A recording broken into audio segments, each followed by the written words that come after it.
suicide, and when bowing to the same hands that chose. The debate stage had never felt so electric. The crowd buzzed with anticipation, knowing they were about to witness a clash between two towering personalities.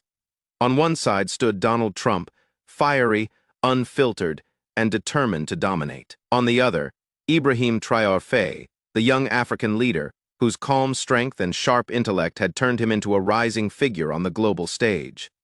This wasn't just another political showdown, it was a test of wills, and from the very first moment, you could feel the tension thick in the air. Trump wasted no time. He leaned into the microphone, his tone loud and cutting. "Look, this guy doesn't understand America. He talks big, but he's untested. We need strength, not speeches. People like him, they don't know how to win. Believe me, nobody knows winning like me." The crowd reacted, half with cheers, half with uneasy murmurs. Trump was in attack mode, trying to rattle his opponent with trademark bravado. But Traoré didn't flinch. He simply looked at Trump, nodded slightly, and waited for the noise to die down. Then, in a steady, measured voice, he began. "Mr. Trump," he said calmly, "you speak of winning, but winning without principles is nothing more than chaos.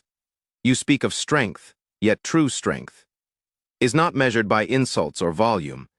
It is measured by the ability to lead with dignity, even when challenged." The silence in the room was immediate. Trump, visibly irritated, fired back. "Dignity doesn't build walls. Dignity doesn't bring jobs back. I've done more for America than anyone in history, and nobody is tougher than me." The audience braced themselves for a heated exchange. But Tracer Fonts flipped the entire debate on its head. He leaned forward, his voice calm but firm. "Toughness is not yelling the loudest or insulting the most. Toughness is standing for values even when it is hard. Toughness is protecting the vulnerable, not mocking them. Toughness is service, not self-interest." Gasps spread through the crowd. Some began clapping. Others exchanged wide-eyed looks. For the first time, Trump appeared caught off guard, desperate to regain control. Trump interrupted. "You don't know what you're talking about. You're just another politician, pretending to be tough, but you don't have what it takes to run a country like America." But Traoré was ready. He delivered the line that would dominate headlines for days. "I don't pretend to be tough, Mr. Trump. I live it. I've faced threats. I've led under fire.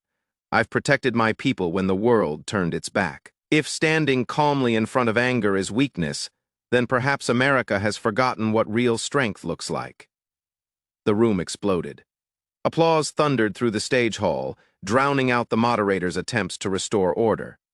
Some in the audience were on their feet, chanting. The contrast was undeniable.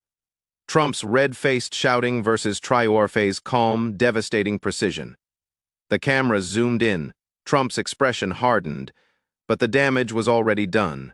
Social media lit up in real time. Hashtags like #TraorFaceTrump and #RoomWenselent began trending worldwide. Clips of the exchange flooded TikTok, Twitter, and YouTube within minutes. Commentators on both sides of the aisle admitted what was clear to everyone. Trump had come to dominate the debate, but Ibrahim Traoré had turned the tables. With composure, clarity, and courage, he dismantled the former president's attack in front of millions. By the time the moderators moved on to the next question, the audience was still buzzing. The viral moment had already been etched into political history. And yet, what happened after the cameras stopped rolling was even more shocking.